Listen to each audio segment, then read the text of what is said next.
What is one rule that was implemented at your school or work that backfired horribly? My senior year of high school we got moved into a new school building across from a grocery store. The builders put walls up over the plumbing for water fountains by accident, so there was a huge increase in reusable water bottles, and the school put up a vending machine entirely full of water. Now I suppose it's time to mention that this was in Washington state, where you can sell liquor in grocery stores along with anything else. So some freshman got the bright idea to start stealing vodka from the store, access the street, fill disposable water bottles with it, and sell it to other students.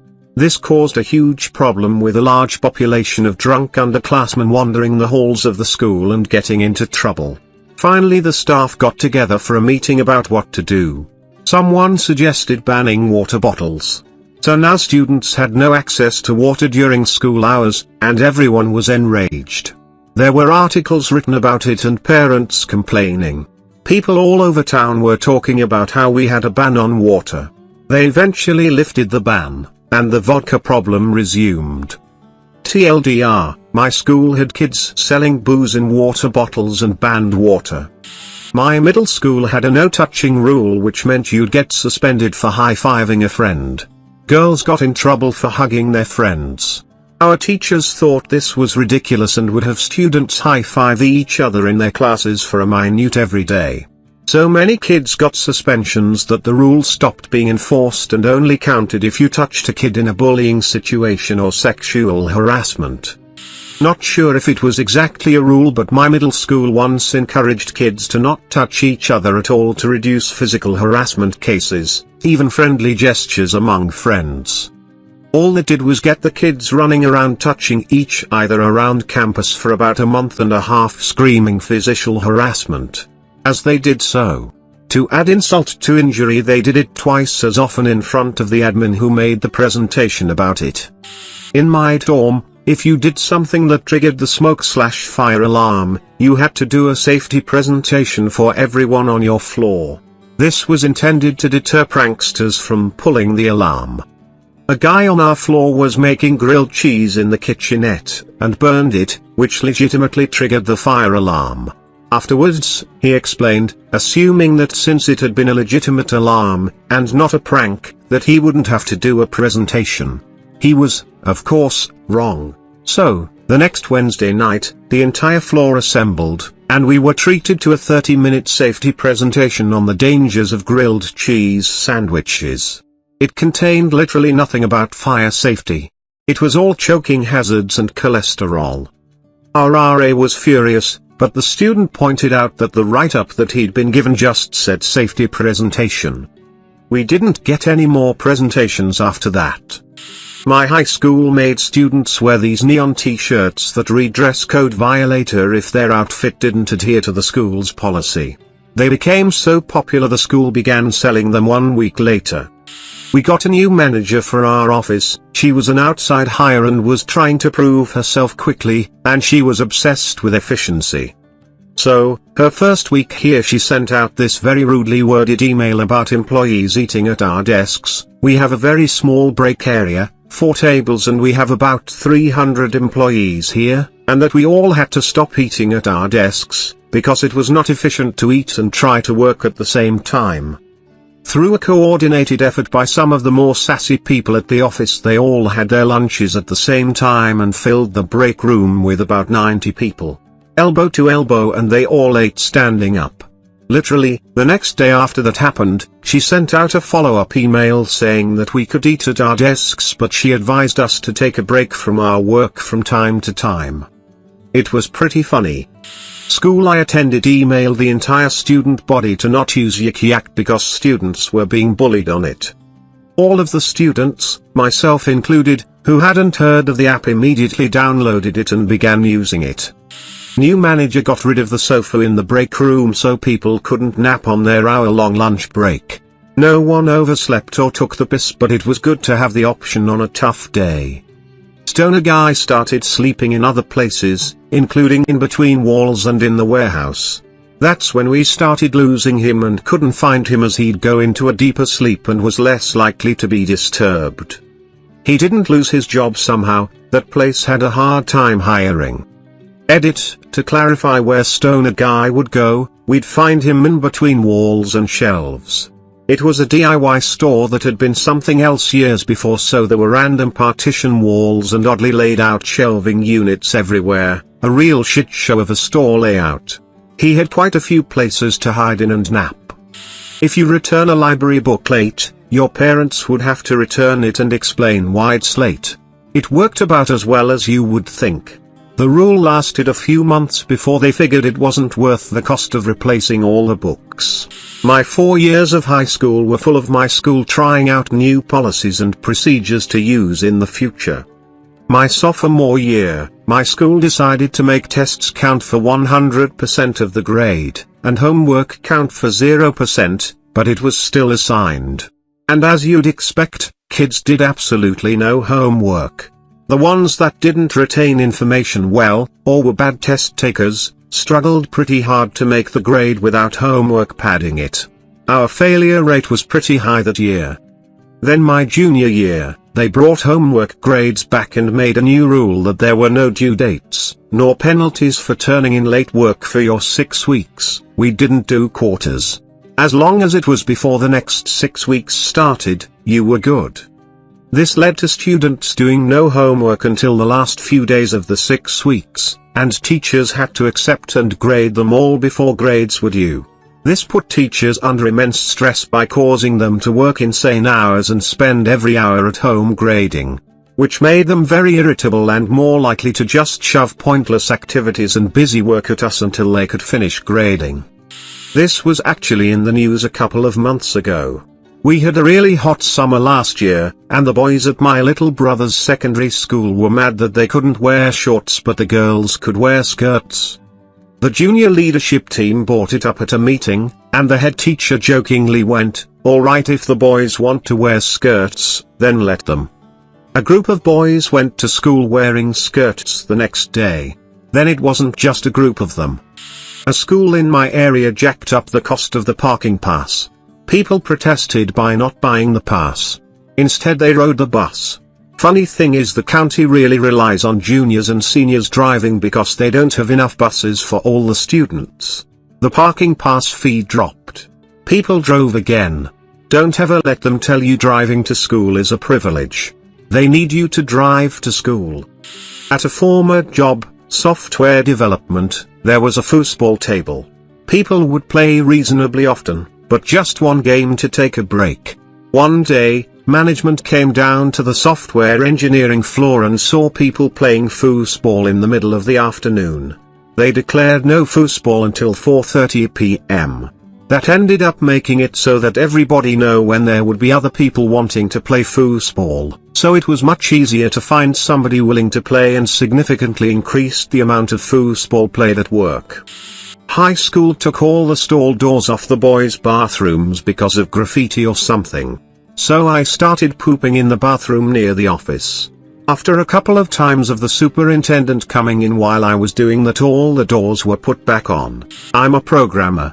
On a previous job, the developers and teams were measured by the number of feature requests they completed. We figured out to subdivide everything to blow it up into the maximum number of feature requests possible. A manager might request a new report. We'd set up separate feature tickets for create button, make button blue, make button respond when clicked, implement business logic, display results in grid, allow sorting of grid, and so on. We'd subdivide a one-day task into 21-hour tasks. Management loved it. Our team looked 20 times as productive, despite deliberately slowing ourselves down with red tape. My old job had a draconian attendance policy in which if you were at a second late, you got a half-point demerit. If you were an hour late, you got that same half-point demerit. Demerits accrued, 3 equals verbal warning, 4 equals written, either 5 or 6 was termination. In addition to making for some anxiety-filled employees that made dumb decisions to speed through snowstorms, it also meant if you got stuck in a traffic jam, you might as well just take your time, stop for gas, get breakfast, etc. Same place also had a similar policy that assured the plague spread through the whole place. Say you came to work at 7. By 9 AM you've got a fever and full-blown flu symptoms. If you clock out then, you get a whole point demerit. But if you sit there coughing and shivering and infecting your co-workers for another 2 hours, till your shift was half over, you only got a half-point demerit. My senior year of high school, some guy in my class got an in-school suspension for wearing a headband. He had long, curly hair, so the next couple weeks almost every guy on the football team started wearing headbands in protest. Keep in mind that girls could wear headbands, just not guys. No one really understood this rule. Edit, this took place right in the middle of football season. They started a no-gum rule that made a lot of junior high kids start a black market for gum. This has probably happened lots of times. One of my teachers spotted a guy chewing, and gave him the usual "well, I hope you brought enough for everybody." Whereupon he got up with a fistful of gum and started handing it out. She didn't send him to the principal, but she never tried that line again. My junior high school adopted a policy to not allow kids to loiter in groups of 5 or more, in attempts to crack down on gang mentality. This was freaking junior high. Anyway, me and my group of misfits, 6 of us, were always hanging out during free times, and the principal eventually stopped us and asked us to separate. I had to casually explain to him that we were not a group of 6, but 2 groups of 3 that were intermingling. People caught wind and that rule was basically dead. That was one of the few times I had to explain to my father why he was called into the principal's office with me. A local pharmacy was built on the same street as my school, and local pharmacies get robbed a couple times a year where I live. To make our school more secure, they started locking every door and making it punishable by detention for any instance of a student opening an outside door for someone else during school hours. Everyone had to go through the front doors to the lobby to show ID and sign in before they got into the actual school. I liked how secure school was, but when our principal was walking superintendents around to show them our new media production and medical sciences wing of the school, they got locked out after stepping outside to look at an outdoor set.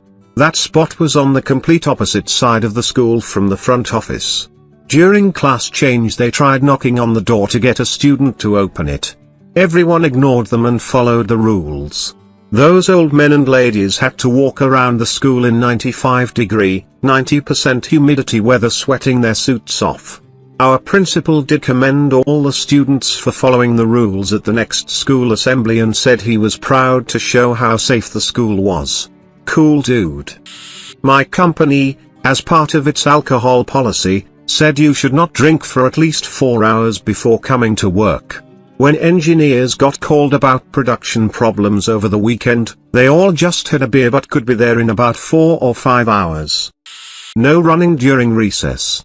It was made because some kid in the 2nd grade ran and tripped. So for whatever reason, they restricted running for all grades K, 5th. Everyone should know that when you ask a 5 to 10-year-old to not do something, that's the next thing they're going to do. They started running in the halls, the cafeteria, the classrooms, and you bet your ass they ran outside. After a week, the teachers stopped enforcing it and everyone stopped caring. Edit, can't believe you people believed such an obvious lie, Lamau. When I was in kindergarten, during the morning announcements one day they came on and said, "And please no throwing snowballs. There is a chance you might accidentally get some rocks in them."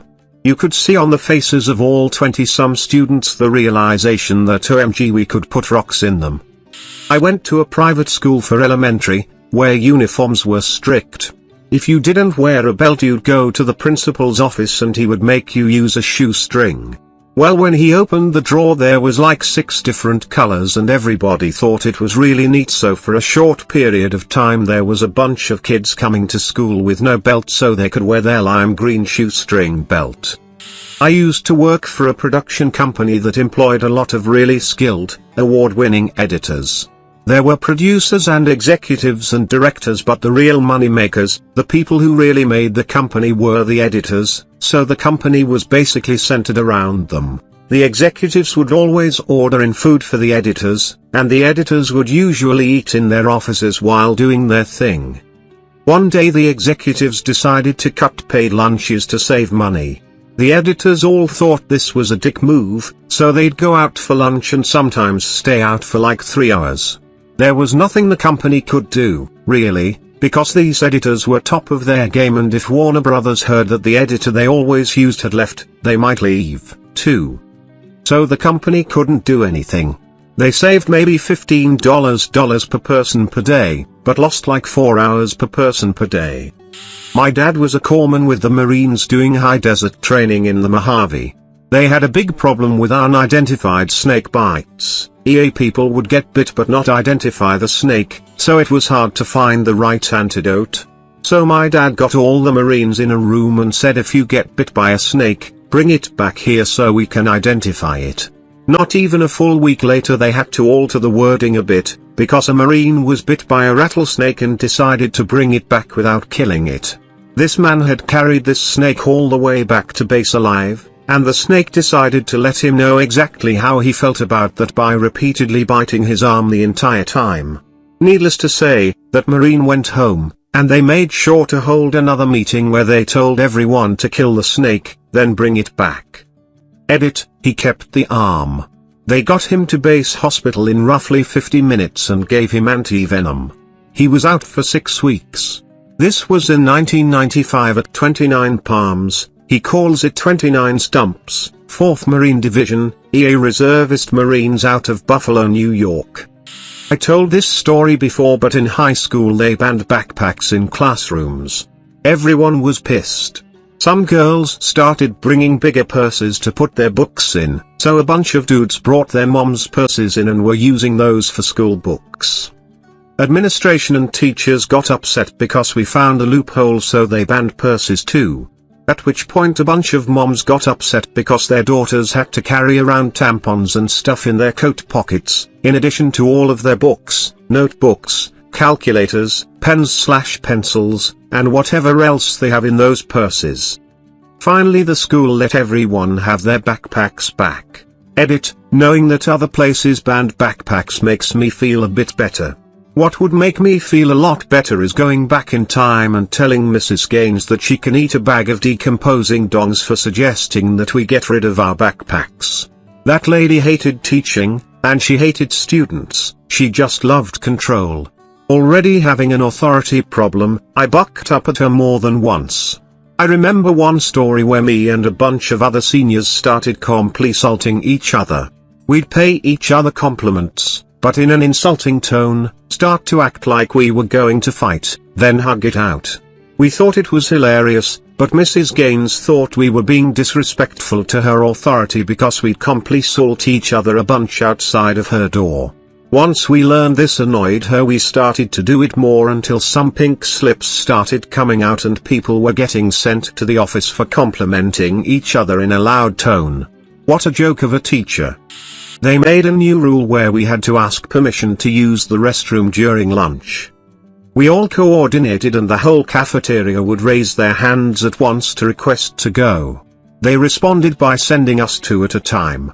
We did this for a few days, then changed our procedure to everyone just getting up at once and going to the restroom without permission.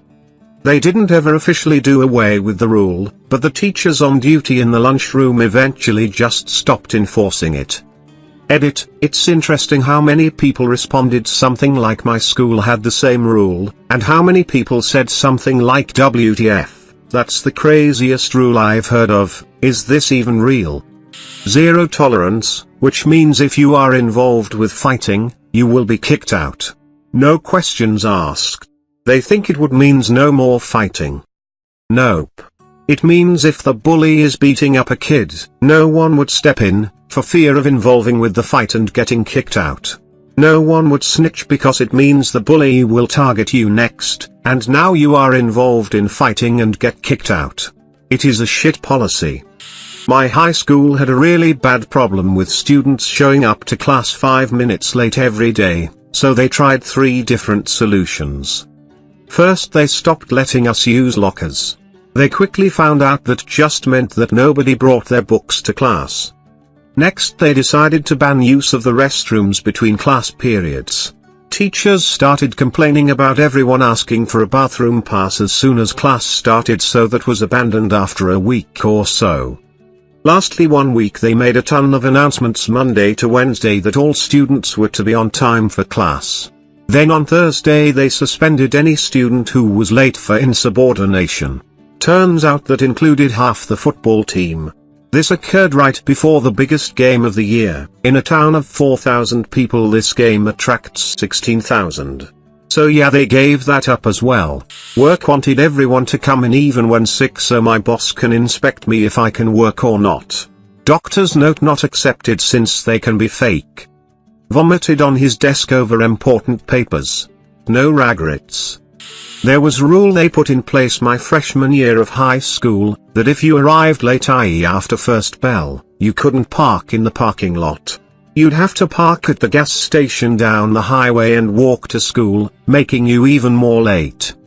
It stopped after 20 or so people intentionally showed up late to school and made a mass exodus along the highway. On top of a lot of parents bitching. We implemented the buddy bench for lonely people to sit on and make friends. It was pretty damn expensive and nicely decorated. Someone stole it. Not school, but work. My work just recently tried to implement a new attendance policy that didn't last 24 hours. They changed it so that after 2 unexcused absences in a year you were fired. An unexcused absence is any absence or tardiness. I think you were allowed 4 tardies, when you didn't give your boss more than 24 hours notice. My school banned all balls over a couple of inches in diameter because someone kicked a football through a window during lunch. Most of us that walked home walked past the woods by the golf course and had a ready supply of golf balls as a result. Golf balls were allowed under the new rules due to their size. 3 broken windows in one lunch period later they weren't. Our school made it so you couldn't play dodgeball anymore. So what happened was that the gym teachers came up with this new game called Fireball. The rules are there are balls in the middle of the gym, people go on 2 separate teams, go for, and if you get hit you're out, if you catch a ball you okay, so it was basically dodgeball. Then Fireball was banned. So now there's this new game called Pinball. Which isn't involving the machines unfortunately, but it's basically dodgeball/fireball, but there's bowling pins that need to be knocked over as well. I think they just gave up after a while.